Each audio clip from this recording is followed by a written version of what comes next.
Estamos con José Santos, del Proceso de Comunidades Negras, y con Alberto Yarse, de la ONIC, de la Organización Nacional Indígena de Colombia. Ambas organizaciones son miembros de la Cumbre Agraria, un proceso de organización y de unificación del movimiento campesino, del movimiento afro y del movimiento indígena, que ha tenido lugar en el país en los últimos 8 meses, luego del paro agrario del año pasado. Estas 13 organizaciones se unificaron e iniciaron un proceso de negociación con el gobierno que es paralelo al que han tenido las dignidades agrarias, y que a raíz del comienzo de este nuevo paro, a las puertas de la primera vuelta de las elecciones presidenciales, desembocó en un acuerdo que se materializó en un decreto del gobierno que hizo ciertas concesiones a la Cumbre Agraria. ¿Cuál es el punto más importante, a juicio de ustedes, de lo que acordaron con el gobierno? Bien, a juicio de nosotros, creo que el punto más importante es el reconocimiento político que el gobierno nacional le hace a la Cumbre Agraria.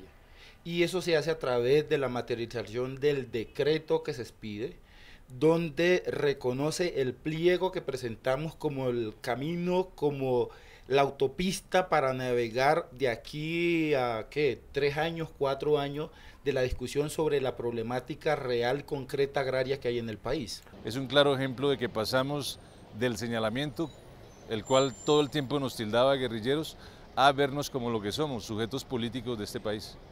¿Qué pasa con las negociaciones que se estaban haciendo a nivel regional, que entiendo que son cerca de 20, 22? ¿Esas negociaciones se suman a la negociación nacional o continúan? Bueno, cada proceso va a seguir siendo autónomo como venía. El movimiento indígena es como tiene una posición política. Nosotros saludamos el proceso de paz en La Habana, pero también decimos que allá no nos representa ni el gobierno ni tampoco las FARC, porque nosotros tenemos nuestros propios puntos de lucha que van más de una negociación, van más que un reconocimiento coyuntural, y por lo tanto la lucha va a seguir. Nuestro proceso de diseñar políticas públicas va de 5 a 6 años más que una negociación en La Habana. Nosotros, como zonas de reserva campesina frente al proceso de paz, tenemos claro que las negociaciones en las mesas regionales y en la mesa única complementan temáticamente y a nivel de agenda y de propuesta lo que se está hablando en La Habana y lo que eventualmente se hable y se acuerde con el Ejército de Liberación Nacional. En el horizonte más allá está la necesaria refrendación de estos acuerdos políticos y sociales, tanto con el movimiento social como con las guerrillas, y nosotros claramente lo estamos viendo en una Asamblea Nacional Constituyente.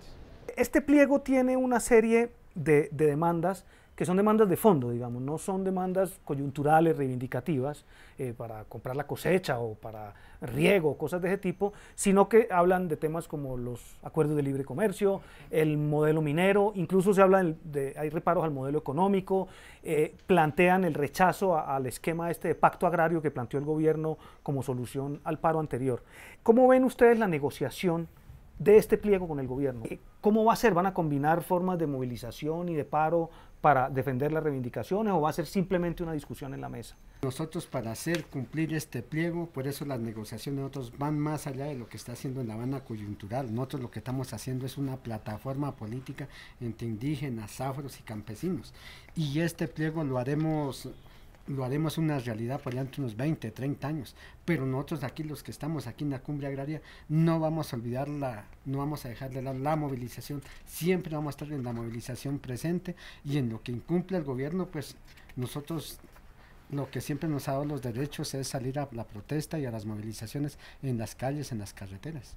¿Cómo esta vez el gobierno sí va a cumplir con eso que se está comprometiendo con la Cumbre Agraria? Entonces establecimos, creemos una comisión de seguimiento que se reúna cada mes y plantee, mire, en estas condiciones van. Yo creo que hay puntos tan trascendentales ahí también en el pliego que planteamos, porque nosotros, los campesinos, los negros y los indígenas, sí nos estamos pensando cuál debiera ser ese nuevo ordenamiento territorial del país.